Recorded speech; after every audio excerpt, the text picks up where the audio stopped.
Hello again, and welcome to Marketing with Purpose. My name is Monica Pitts, and today I want to share with you a 3-part recipe to craft your year-end fundraising ask. Now, I'm going to walk you through the recipe that I found on givingtuesday.org. The first part of the recipe is to define the problem you're solving for the community and the world.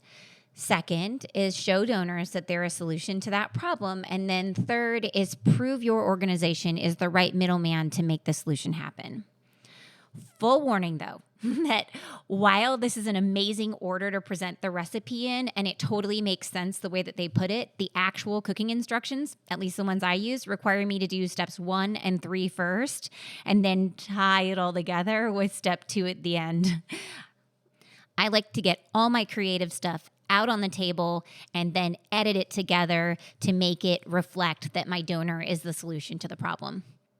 Now, full disclaimer here, I am recycling some of this content, just like I encourage all of you to do all the time in this podcast. So the audio track quality is going to come in and out from me pulling parts of this from videos that I posted on Facebook and me kind of patching it together to make it more sense for the podcast. So with that said, let's get to business.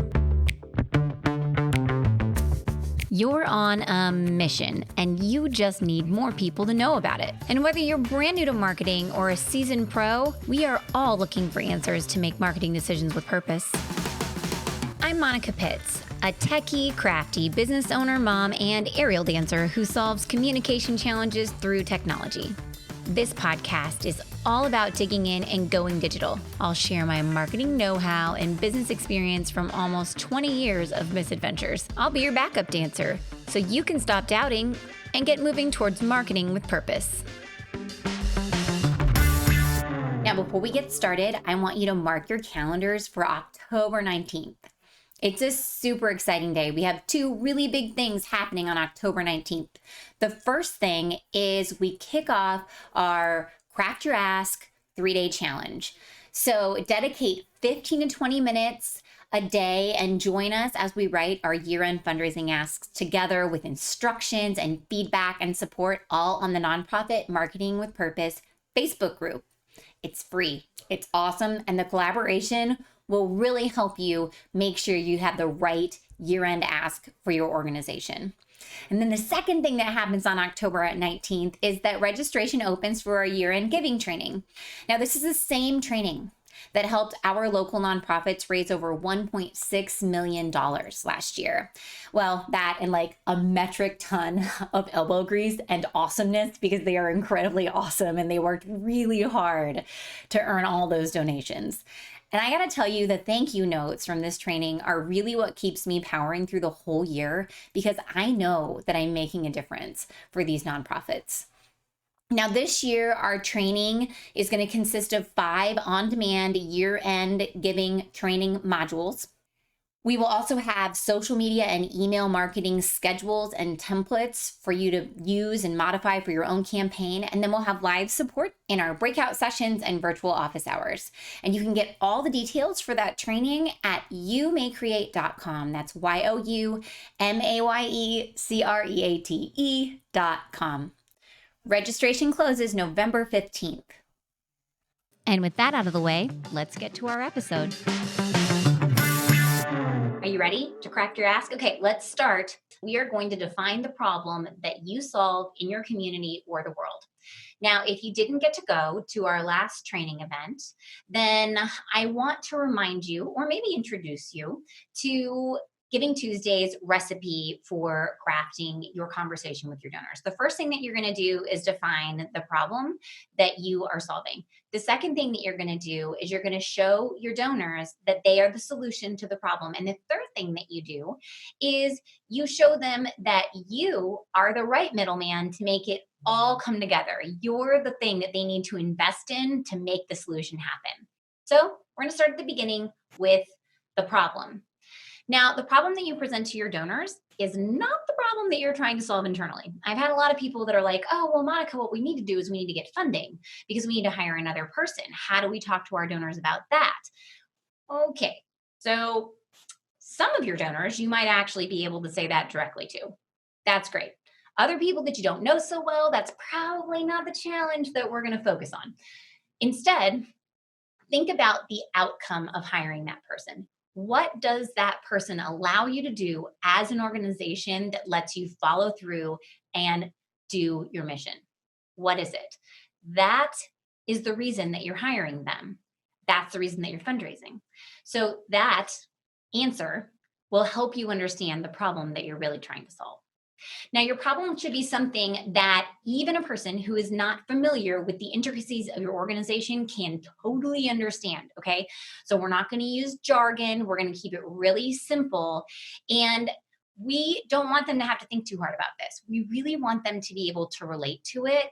So, they need to know what it is like immediately. Now, the next thing is ideas, right? I'm going to give you some idea starters, but what I don't want you to do is I don't want you to feel like you have to use every single one of them in your problem because that would be overwhelming and we need to keep this simple, right? So don't use all of them.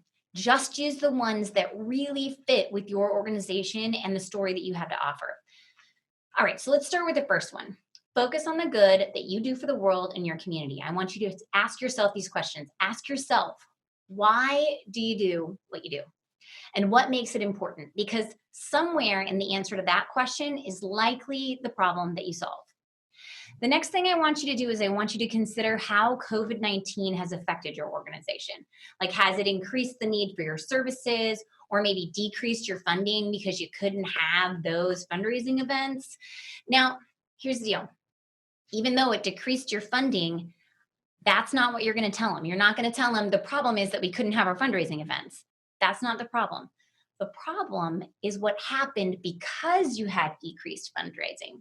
So, how did that decreased funding impact the community or the world? How did it impact your inability to carry out your mission? That's the problem. Now, while your ask does not have to be COVID related, if you have been impacted by the pandemic, then that's a problem that your audience is probably going to be able to relate to because they've certainly been impacted as well. Okay, so third thing, the problem in your end of your ask does not need to be all encompassing of every single thing that you do. Okay, don't be afraid to make it specific. So if you provide a whole bunch of services, you may actually have multiple asks and you would present them to the individual audiences that interact with you because of those services. And that can be really powerful because then you can have an individualized conversation with them. That's totally cool. But if you don't have time to make multiple asks, I feel like it's better to have a more specific one and one that will resonate the most with your audience. All right, now my last piece of advice is ask yourself, can you share the problem as the beginning of a story? Because we all have transformational stories in our nonprofits, right? Someone comes in, they have a problem, we help them solve it. That is awesome. So if you can share this problem as a story, then you can use the story throughout your ask to pull it all together. And everybody loves a story. Okay, so another thing that you can think about that you might include in your problem is specific data that you can share to help define the problem. People love data. Well, I love data. And sometimes it really does add some credibility to the thing that you're presenting to them. So maybe you have a percentage of the population who are experiencing the problem that you solve, or there's a percentage or a number of increase in demand for your services due to COVID-19. Those would be great things to share. Okay, so that wraps up part one, defining your problem. So the second part is show donors that they are the solution to that problem. And remember, we're going to skip that for right now because we're going to tie that all in when we edit the information that we put together from parts 1 and 3 of this recipe. I find that editing is the perfect time to change around the wording to show the donors that they are a solution to that problem. Because really communicating that to your donors can be done by editing the delivery of your message ever so slightly. So the second thing I actually want you to do is part 3 of the recipe, which is prove your organization is the right middleman to make the solution happen. I'm going to give you some idea starters, but I do not want you to use all these things. That would be way too much. We want to keep this simple. We don't want to have a 5-minute elevator pitch that people are listening to, right? So let's start by answering the question, how is your organization solving the problem and why is it the best way? And if there are other organizations that also solve the same problem that you solve, how are you doing it better or differently? Or maybe how are you filling in the gaps to really make that solution come to fruition? You could consider sharing some outcome statistics, like how did your organization impact the community this year? Like how many people did you serve in 2020? And think about how your statistics might have changed from 2019 to 2020. And was that change because of COVID? Now, you might explain what you plan to do with your funding. Are you going to provide specific supplies? Are you going to give X amount more service or serve X number of more patrons? And the other thing that you might consider doing is if you've been around for a while, you might share your longevity. Because if you've been serving your community for a long time and you have a great track record and you have established processes that could yield great results, if you just had more funding, that's an important thing to let them know. Bandwidth is a big deal, right? Especially if you're a growing organization. Okay, so those are my idea starters for part 3, which remember is the second step of crafting your year end fundraising ask. First, remember, we want to define the problem that we're solving for the community and the world.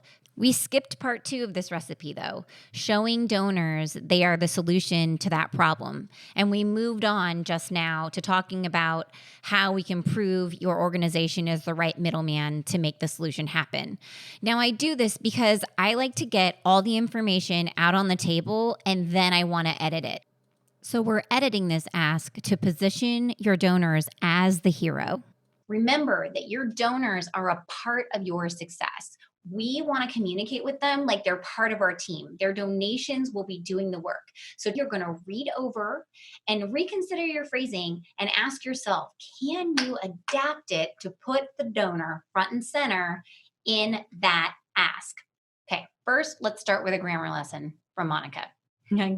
Disclaimer, big disclaimer. Okay, I have a degree in agriculture. So I taught myself to write. Well, I didn't really teach myself to write, but you know what I'm saying. Okay, so here's what I do know, though, about writing is that human beings are pretty self centered, and most of us tend to write in first person.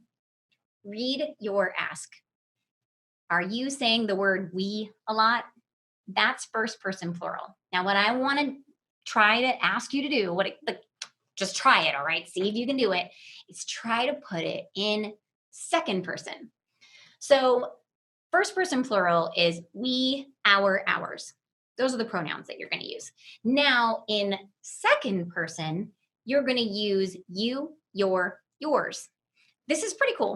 And it affords us some opportunities when we're communicating with our donors because it creates a conversation with the person that you're writing with. Like right now, I talk to you. I don't just talk about me because it's more fun to talk to you. And you like it when I talk to you.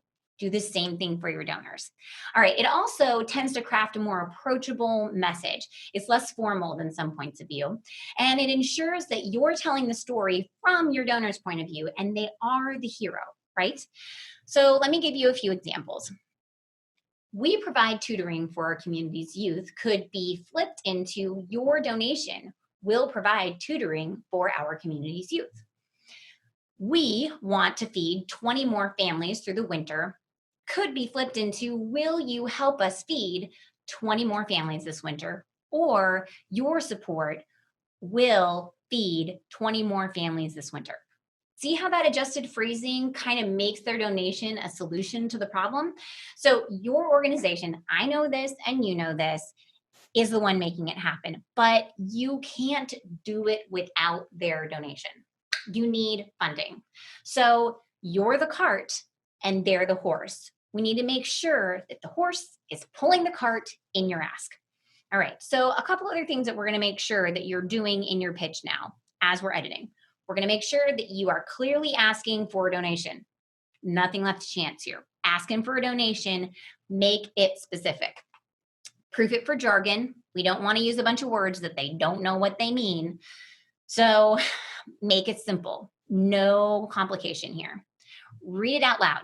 If you cannot read it easily, then you are not done. It has to be able to roll off your tongue easily so that they can read it without stopping and having to go back and reread things. And then once you're done, I'm going to tell you to do something crazy here, but I hope you do it because it will help. I want you to video yourself making the ask. Okay. And then if you want to, you can post it on the Nonprofit Marketing with Purpose Facebook group, but you don't have to. You can just keep it for yourself. You can show it to somebody else. You can practice the ask with someone else. It really, really helps to hear your own voice and listen to the things that you're saying because people might be listening to you or someone else in your organization saying these words. It'll help you identify whether there's pieces missing or if they're not flowing right, or maybe that things aren't clear. And I just find that I can't understand it until I really hear it. So go forth, my friends. Talk to yourselves, make a video of yourself. And if you want to, you can post it on the Marketing with Purpose Facebook group. But even if you don't post it, the goal here is to listen to the words as if you are someone else, as if you are the person that you're asking. When you hear it, it could actually put different meaning. It might mean that you need to rearrange things. It's a really important step in the creative process because after you've read it so many times, it just becomes kind of like meh, right? So talking through your year-end giving ask will put it better into perspective for you. So that's the recipe, the 3-part recipe to craft your year-end fundraising ask. Remember, first, you're going to define the problem you're solving for the community and the world. Second, you're going to prove your organization is the right middleman to make the solution happen. Third, you're going to go back and edit those things, and you're going to show your donors that they are the solution to the problem that you presented. Now, as it comes through, remember, the givingtuesday.org recipe is define the problem, show the donors they're the solution, and prove that you're the right middleman. It just so happens that it's a lot easier if you do that during the editing step. And that, my friends, is the 3-part recipe to craft your year-end fundraising ask. So the first thing that you're going to do is define the problem you're solving for the community and the world. Then you're going to pop down to part 3 of the givingtuesday.org recipe, and you're going to prove your organization is the right middleman to make the solution happen. And then you're going to edit to make part 2 come to life and show your donors that they are the solution to the problem. Thank you so much for joining me today. And before I let you go, I want to remind you one last time to mark your calendar for October 19th. Join me and other nonprofits in crafting your year-end fundraising ask on the Nonprofit Marketing with Purpose Facebook group. And also go over to youmaycreate.com, youmayecreate.com, and check out what we're offering this year for year-end giving training. Registration closes November 15th. I'll see you there. And until next time, go forth and market with purpose.